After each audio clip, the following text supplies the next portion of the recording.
Hi, friends. Wes here. Just wanted to give you a quick heads up on this episode. There's a little bit of sonic interference that you'll hear from time to time, like a rapid stuttering or white noise. I'm not sure where that's coming from or how that got in there, but just so you know, that's me. It's not you. And do everything I can to mitigate that next time.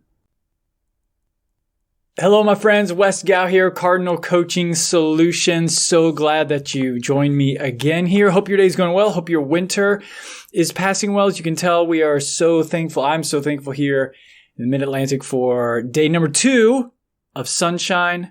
Hallelujah. I know it could be so much worse elsewhere. Texas, I hear you. Ohio, New York, I hear you. Sending you warm vibes and well wishes. We've had several days here, probably 5 or 6 days of just straight gray. Very thankful for some sunshine today before we turn back to some rain tomorrow. So anyway, real quick here, my usual plug. You'll hear me say this often. The 2021 Self-Care Summit hosted by my friend and colleague, Coach Liz Garrett. She's brilliant. I'm honored to call her friend. She has wellness certifications, coaching certifications, and she has, in the spirit of generosity, she's put together an incredible library of resources, all centered around the topic of self-care. Everything probably that you can even think of. There's a wide range of practices, of teachers, of just resources. So everything from things like herbal tea recipes to painting therapy, like a guided session of painting with watercolors and how therapeutic that can be. There are guided meditations. I've contributed a guided coaching session to it. So seriously, check that link out in the show notes. Also, if you're watching a video, I should have drawn attention to this in the first place. I'm just going to call myself out here. I'm actually in my monkey suit today. I'm wearing a tie. You know, sometimes things just happen. The stars align. And I don't know if it's a good or bad thing, but it's what's on today. And so that's what we're going with. Title of today's episode and conversation is, So I Fixed My Damn Shower. I fixed my damn shower. I am by no means a handy guy. I would never, do not call me for any kind of DIY stuff that you need done around your house. But like everything, I'm looking at things and seeing what can be experienced for the learning, or what learning can I draw out of that. So let me back you up to last Friday. Last Friday, getting the day started, getting dressed, out of the shower. I don't know, I brush my teeth or something, and I look over, and out of our shower handle, there's a pulse, a steady pulse of water coming out from the handle. I look at it, I examine it, make sure it's just not, condensation dripping off the tile or somewhere else. No, that's definitely water pulsing out. And if it's coming out from behind that handle, oof, who knows how much is going, behind the tile and drywall, who knows. And so in that moment, several things happened. One, I realized this was not on the schedule. Nope. Nobody consulted my calendar. Nobody snuck this into my agenda today to fix the shower or to get it fixed. Oh boy. And so I did. I just ignored it. Step 1, just ignore it. Maybe it'll go away. I got stuff to do. So I finish getting dressed. I go into the next room, working from home that day. I get going about my day. But the whole time I can hear this behind my, in my head about, you got water pulsing out there, man. That's not a good thing. Okay.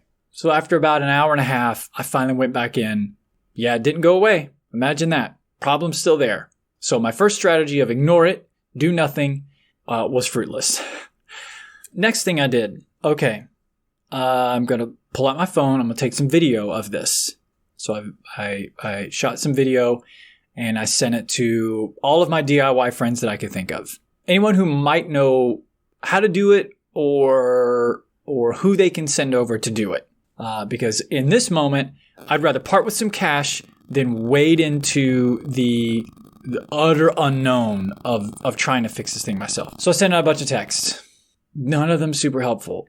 Not to say that the people I sent it to aren't helpful. I just didn't get back what I wanted, which was basically, yeah, I know what to do and I can come over and do that for you. Yeah, that didn't happen. So finally, I gave in to what I knew was happening the whole time, but what I was resisting. Wes, the invitation here is for you to literally step into the shower and step into unknown. Unscrew that piece, take that faceplate off, step into unknown. What I also knew, and actually this was one of the texts I got back from a friend, told me what I already knew was essentially there's a plethora of resources on YouTube about this kind of thing, which I knew that. I could just go to YouTube and pretty much find something to walk my way through that. Oh, man. Which, interestingly, a quick plug here. This is sometimes how I'll explain coaching to people who may be interested or asking about it. If the question you have is something that you can find on YouTube or Google, then you're probably looking for resources that aren't coaching. You're probably looking for some kind of mentorship. There's an experience gap. There's a knowledge gap. Okay? If your question begins with how do I fix my shower? YouTube's going to guide you there. But if your question begins with what, something like what, I don't know what to do about blank. I don't know what keeps me from stepping into situations like that. That's not something that requires some more exploration. That might give you an indication that we're on the trail of how coaching can be helpful. Anyway, just a quick plug. So I waded into unknown. I started unscrewing things, pulling out Allen wrenches, taking stuff off. With the deeper I got into this, the more and more nervous I got. Oh man, how do I do this? Finally, shout out to my youngest brother. Lives here locally. He pointed me in the direction of a local, essentially a local plumbing shop. Hey man, take that part that you're holding there, take it to them. They'll probably point you in the right direction. And they did. Also shout out to my wife, my lovely wife. She took the brunt of the brunt of this. If you've ever done anything of what I'm talking about, you might know where this is going. If you haven't, you ever do, learn from me. So there's a part of this process step where if you're going to replace something in your shower, you want to blast the water through first before you put the new plug in. So my wife had just got home from work. She's in all her work clothes. Hey, hon, put your Bluetooth in. Call me. I'm going to walk out to the street. When I turn the water on, you hold this cup here in front of the shower like this because I just need to blast some of the water out. Well, the water pressure coming through your shower is like a fire hydrant. So, of course, she got hosed. Thank you, Christine. Anyway, long story, maybe not even shorter. I got the shower fixed. We got it fixed. Like, unbelievable. About a week later, I was listening to a podcast, and this individual made this comment. They said, we as people, we as humans, the truth about us is we are more comfortable in our stuck than we are with change. We are more comfortable with our stuck than we are with change. And I know this isn't a direct one-to-one correlation here, but I thought back to my scenario with the shower and went, yeah, my first step was to ignore it. I've got water dripping out of my shower. That's a bad thing. But even that doesn't make me uncomfortable enough to want to do anything about it. I want to ignore it. And then I want to try to find the easy way and see if someone can just come in with a solution, come in and do it for me. Yeah, we are more comfortable with our stuck than we are with change. So I thought about that as an invitation to you. What might that be for you? What have you just made peace with? What have you maybe gotten a little too comfortable with? Even though you feel there's a part of you that longs for some sort of change in this area. Yeah. What's keeping you from getting uncomfortable? What would it take to step into some unknown and start getting some traction in that area where you want some change? Yeah, it's interesting when you stop and just kind of take life for what it is in terms of what might I learn from this? Even this fiasco last Friday with a shower. Fridays of all days, it's the end of the week. I just want to land this plane into the weekend. I do not want to step into this. But that was the invitation. Step in, learn, open yourself up, Wes, to learning. So I fixed my damn shower. Maybe for you this year, maybe it's something you can fix. Maybe there's something you can move forward in.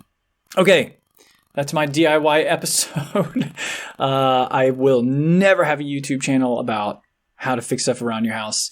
But if there's any part of this that really resonated with you in terms of maybe something that you do want to explore about an area you've been stuck, want to get some traction in, that is my sweet spot. Fixing showers and toilets, negative. But exploring the kind of nebulous and maybe vague and unknown and uncertain, that's my sweet spot. All right. Wishing you well. Stay warm, my friends. We'll do this again soon.